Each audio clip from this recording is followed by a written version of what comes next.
All right, we're on. It's been A long probably time. like 2 months. Feels that way. Been a busy semester for the guys. Yeah. So Yeah.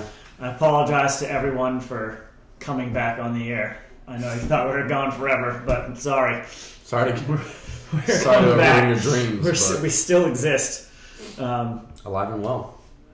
This guy graduating tomorrow, all grown up. Congratulations. Thanks, man. Thanks. Also graduating to big and better things. Yeah. Carl Crawford. Yeah. Call- Nice little segue. $142 million. I did not even plan that. Did not plan it. Told you we were winging it today. Yeah. Bad day for Rays fans everywhere, but fortunately, we knew it was coming. This was not news that blindsided anyone in any way. But the balance of power Has shifted. Yeah, Shifted. I think it's safe to say that the balance of power has shifted, and everyone was hoping that he would land with the Angels or Dodgers or Mets in my case. But I don't know. What do you think? What do you look at that Red Sox lineup with the addition for anyone out there that's been asleep for the last week and a half? They also acquired Adrian Gonzalez from San Diego in a retooled all-out power infield now with Euclid making the move back over to third base. Gonzalez, Pedroia, Jed Lowry at shortstop. I mean, Jed Lowry's not a superstar, but... Well, fine. But, I mean... Not a lineup that you want to be pitching to every day. What about their outfield? Crawford, Ellsbury, and Mike Cameron, I guess, for argument's sake, right now. We don't know for sure. But J.D. Drew, yeah.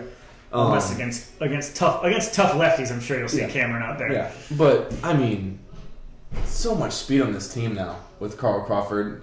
I mean, they had speed before, but I didn't call Crawford. This is one more person. I mean, Ellsbury is a speedster. He's playing center field. Crawford moves to a smaller left field, so he's going to be playing up even more than he was. Has less ground to cover. It can cover it just, You know what they could do? They could still sign Adrian Beltre and just play two outfielders. They could. They could do that. Crawford and Ellsbury in the outfield and six infielders. Yeah. I don't know. Obviously Beltre's out of the picture now for the Red Sox. But they still have their lineup is pretty scary. Obviously, a lot of things can happen. Injuries, you don't have to tell that to a Red Sox fan right now that injuries can derail an entire season. Well, even to just put in perspective how good the Red Sox are, when they had all these injuries come down last year, they still hung around in the toughest division in baseball for the most part of the entire season. The last couple months they dropped off, which was to be expected because they weren't going to keep pace with the players that they had starting every day. They just weren't going to keep pace. But you've got you coming back, you've got Pedroia, then you get Adrian Gonzalez and a guy named Carl Crawford to join your team. So basically you have 4 new players now. Because compared to what you had last year, because they didn't play hardly at all last year with their injuries. So basically you're getting a whole new team that you saw for the majority of last year. And they're a good all-around team too. It's Gold Gloves and Silver Sluggers all over the field too. It's not just the hitting; it's the defense too. With Crawford and Ellsbury out there, like you said, it's the speed and it's just highlight reel catches every day between those two guys. And their batting rotation is going to be... Pedroia's got a Gold Glove. Yeah. Euclid is good defensively at either position, first and third, and Adrian Gonzalez is a very good first baseman too. Yeah. So it's just an unbelievable lineup, and Theo's up to his old tricks up there. Yeah, and it's definitely going to be interesting to see how well they do if they put it together right off the bat. And they're all good clubhouse guys too. Crawford, is a winner. Pedroia and Euclid are obviously that's the heart and soul of the team. They play the game. They're grinders.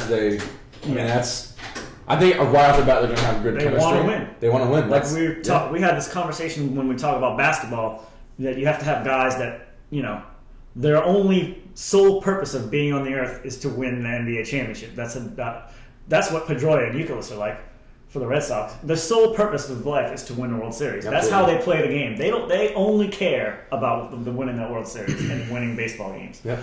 And that's why the Red Sox are consistently one of the best teams in the league. And you don't doubt that no one's going to doubt that the chemistry is going to be there, even with these new guys coming in. Yeah. So, flip side of this, what does it look for the Rays? What does it look like for the Rays? No one knows. Yeah. Well, we know. You can speculate. You know that you're going to have BJ Upton in center field. Yeah. And I hate to say it, BJ Upton, he's probably going to have to bat leadoff this year. And he's probably going to have to get that on-base percentage in the 380. He has to get that. That OBP has to be in the 380 range, which isn't that much of a stretch for him. He still gets his walks, but he's got to make contacts. When you're a strikeout guy, you're not when you have the track record of striking out like Upton has. He's not going to suddenly not strike out. That's just not going to happen. So people need to get over that. But he can, he can limit improve it a little bit. Just improve a little bit. He can definitely improve. And he's going to have to be a force on the base pass, and he's going to have to do all those things that Crawford did, except he's going to have to do it by himself. Yeah. He's got a lot. BJ's got a lot to prove this year. Going into, I think this is BJ's last arbitration eligible year. So BJ will be playing for a big contract this year. So he's got a lot on his shoulders this year, and he's going to have a big season. And I don't know. I don't know if I expect him to. What kind of season I expect? I feel like I expected him to be that last year, and he wasn't. I don't know. I was waiting for him to just. This is be it. That guy. This is it. This is going to be.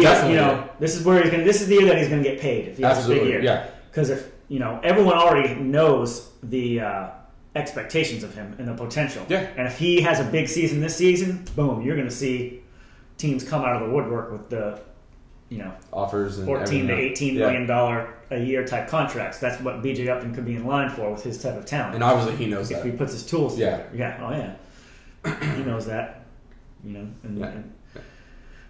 But going further down the line, that's where the question marks start coming in. It's not good for the Rays. I don't want Jaso to have to hit leadoff again. No. As much as Madden plays for the stats and all the stat head guys, and Jaso's a good leadoff hitter. It's effective. The way he gets on base, that's nice. But I'm not counting on Jaso 2011 to have the same year as he did in 2010. No, you can't. I mean, he's just not. 30. I nothing against the guy. I love the guy, but you don't become like a 28-year-old rookie just because you're good and you have all this roadblocks. There's a reason that it took him until he was 28 years old to get regular Major League Baseball playing time. Yeah. So to expect him to continue to put up the numbers he did last year, I think is a little bit unrealistic. But you could see Upton improving. You could see, I think, Brignac and Sean Rod. He's got all kinds of options in how he wants to play with the lineup, because Brignac and Rodriguez, I feel like, are guys that you can put almost anywhere in that lineup. Yeah. I think Rodriguez would be a good number 2 guy. I see Jaso as a down in the order guy. I see Brignac probably as a down in the order guy. The wild card is first base right now, Dan Johnson. Dan Johnson could be in line for some regular playing time this year. How much faith do you have in that? I don't know what to expect. He's never really had regular playing time. The guy can hit. Yeah. He can hit. So we'll see. Brignac at short, Sean Rod at second, obviously Longoria anchoring things at third, and you're going to have Matt Joyce in right field. I think he's going to have a chance to get regular playing. It's going to be young guys. You're going to see a young lineup. Desmond Jennings in left field. It's not all bad Joyce, for the Rays, Upton. Jennings will be up there at the top. He's going to have to be up there at the top of the lineup too. And it's going to be interesting to see if he. Because he's got the speed. I could see Jennings hitting 9th. I could see the Jennings 9, Upton 1, turn the lineup over. I could see that working out pretty nicely. It's going to be interesting to see Jennings and if he can get on base, and then he can do what Crawford did on the base path and create some runs. If they can get that going, not all hope is lost. But Jennings, I think you got to look at him. You can't think of Carl Crawford when you think No, because it's not fair to compare Desmond Jennings. I just called him Brandon Jennings. Sure, it's not the last time that'll happen. You got to think of more like a guy like Juan Pierre is what I'm expecting him to be like, a real fast guy. Crawford, he's not going to get 50, 60 extra base hits a year like Carl Crawford's going to get you. No, you can't expect a guy like that to come in and have that kind of power. But we'll see what kind of impact he can make.